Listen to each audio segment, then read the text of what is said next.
So I live in the Netherlands, in a city called Kaaiendonk, in the south of the country. Except usually this isn't Kaaiendonk. It's usually called Oosterhout, but for 3 days a year it gets a new name. Other Dutch cities have their names changed too. They even change the signs leading into town. But that's insane. Think of the tourists. It must be double Dutch to them. So why would anyone do this?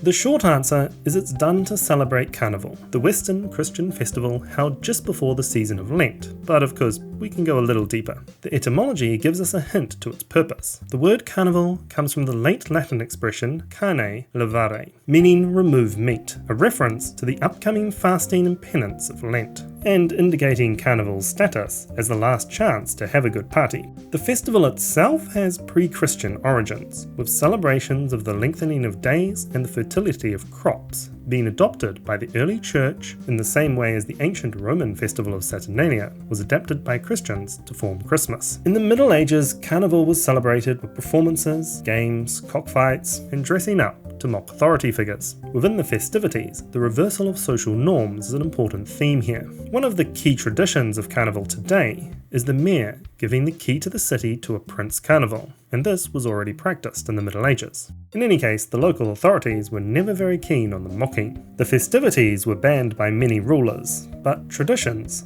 centuries old, don't disappear at a ruler's desire. This was doubly true when the rulers became Protestant, while their subjects remained Catholic. Carnival, in the form now celebrated in Germany and the Netherlands today, originates in the German Rhineland. Under the Holy Roman Empire, Cologne was important and powerful, first as the seat of one of the 3 spiritual electors, and later as a free imperial city, independent of the archbishopric. But with the city occupied by Napoleon and later annexed by Prussia, its free status was lost, along with its political importance. The citizens wanted to celebrate their glorious past, and in 1823 organised the first Carnival parade, to rival the extravagant entries of the Habsburg emperors and mock the Prussians, with an entry of a prince in Renaissance dress, accompanied by soldiers in 17th century uniforms. These traditions spread to influence the carnival in the Netherlands, particularly the nearby province of Limburg, who today celebrate the Rhenish variant.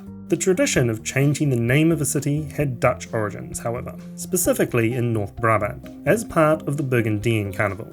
As far as I can tell, the tradition began in s-Hertogenbosch. In 1881, the Bishop of s-Hertogenbosch tried to have the feast banned. However, members of the middle class were less keen to see their party cancelled. They met in a bar behind the town hall and concocted a plan. The fashionable city would be renamed for 3 days as Oeteldonk, a lowly farming village. The parade was held for the first time in the city and attracted 28,000 visitors. The plan was wildly successful, and in later years the Dutch railways had to provide special night trains to bring the visitors home safely. Given this success, it seems inevitable that other cities would soon adopt the idea. So what do the names themselves mean? Both Oeteldonk and Kaaiendonk end with donk. The meaning of this is fairly straightforward. It's a dry hill in a swamp, and indeed surrounding s-Hertogenbosch was once swamp. This is, after all, the lowlands. The Oetel from Oeteldonk is less clear. It's sometimes said to mean frog, and a frog is a carnival symbol for the city.